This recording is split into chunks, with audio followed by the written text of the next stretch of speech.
देखिए, अब तक सरकार अपने कार्यकाल के अंतिम चौथे साल या पांचवें साल में जाकर इस दिशा में कुछ विचार किया करती थी। माननीय आदरणीय प्रधानमंत्री नरेंद्र मोदी जी के मार्गदर्शन में हमारे मुख्यमंत्री माननीय भजनलाल जी ने सरकार के पहले साल में राजस्थान विकसित कैसे बने इस सोच के साथ काम करना शुरू किया। और आपने देखा होगा कि सरकार ने जो पहला बजट प्रस्तुत किया उसको धरातल पर समयबद्ध तरीके से उतारने के लिए प्रभारी मंत्री और प्रभारी सचिवों को जरूर के साथ जोड़ा, सारी औपचारिकताएं पूरी करवा कर अभी पिछले दिनों 10,000 करोड़ रुपए के विकास कार्यों का शिलान्यास एक साथ किया गया। ऐसे ही ऊर्जा के क्षेत्र में, चाहे वो सौर ऊर्जा हो, चाहे पवन ऊर्जा हो, चाहे ताप बिजली घर हो, उसमें जितने समझौते हुए हैं उससे 2027 में हम किसानों को दिन में बिना विघन के पूरी बिजली देने के साथ साथ उनको 24 घंटे बिजली देने, घरेलू उपयोग के लिए 24 घंटे बिजली देने के साथ साथ दूसरे राज्यों को बिजली बेचने में सफलता प्राप्त करें, इतना उत्पादन करने। जल समझौते में भी चाहे ARCP का मध्य प्रदेश के साथ समझौता हो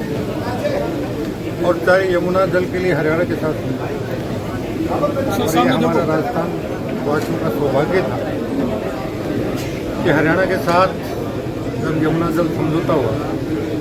वहाँ पे एक विपक्षी दलों ने ये कहा था कि हम इस समझौते को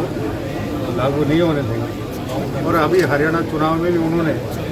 अपने घोषणा पत्र में स्पष्ट कहा था कि अगर हमारी सरकार बनी तो हम राजस्थान के साथ किए गए यमुना जल समझौते को रद्द कर देंगे। लेकिन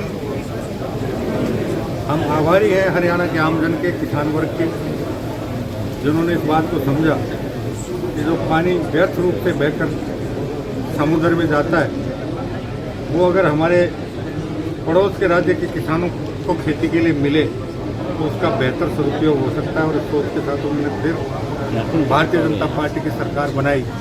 और हम उस समझौते को अब अमली जामा पहनाने में, धरातल को उतारने में बहुत जल्दी सफल।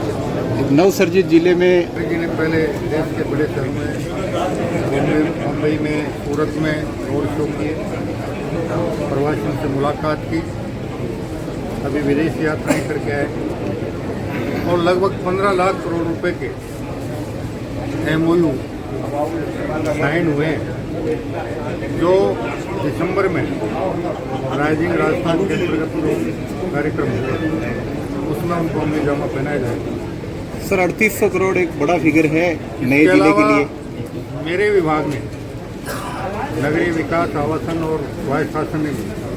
पिछले दिनों जयपुर में निवेशकों को आमंत्रित किया था और हमने 76,500 करोड़ रुपए के MOU पे हस्ताक्षर करवाए थे। उनको भी हम 2025 में सारे समझौतों को धरातल पर उतारने का काम करेंगे।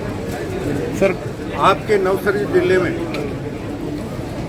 आज जितने MOU हुए हैं ये भी सारे के सारे जब धरातल पर उतरेंगे तो डीडवाना कुटामन जिले का आर्थिक विकास के साथ साथ यहाँ रोजगार के नए अवसर सर्जित होंगे, आर्थिक स्थिति मजबूत होगी, जिलों की आर्थिक स्थिति मजबूत होगी, प्रदेश की आर्थिक स्थिति मजबूत होगी तो प्रदेश तेजी के साथ विकासशील से विकसित प्रदेश के रूप में स्थापित होने से दुनिया की कोई ताकत नहीं। कल आपने कैलेंडर जारी किया था, इस महीने में हमारी सरकार ने पिछले 5 साल युवाओं के सपनों के साथ जिस प्रकार का अत्याचार हुआ था, मेहनती विद्यार्थियों के भविष्य के साथ खिलवाड़ किया गया था पेपर चोरी और पेपर डकैती के माध्यम से और करोड़ों अरबों रुपए कमाया उन्होंने चोरी के माध्यम से।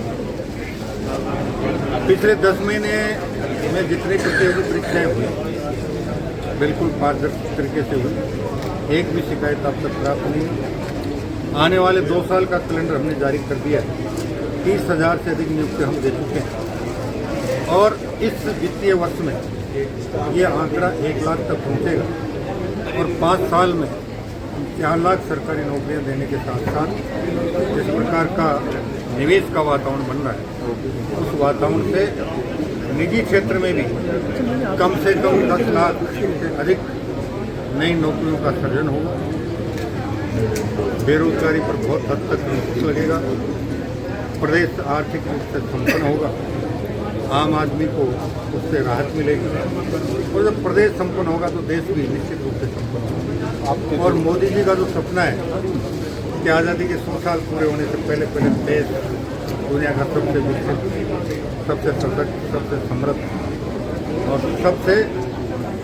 सर्वाधिक सामाजिक समरसता वाले राष्ट्र के रूप में पूरी दुनिया में उसमें हमें कहीं कोई संकोच नहीं है।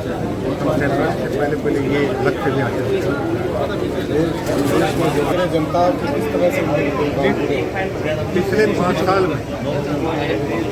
सरकार ने आमदनी, अठन्नी और खर्चा डायरेक्ट का जो काम किया, हम उस वित्तीय अराजकता को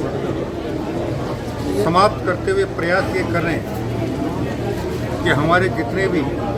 नगरीय निकाय हैं वो अपने पैरों पर खड़े होने लायक बन सकें। इसके लिए हम कार्य योजना पर काम कर रहे हैं और आपको 2025-26 में सारी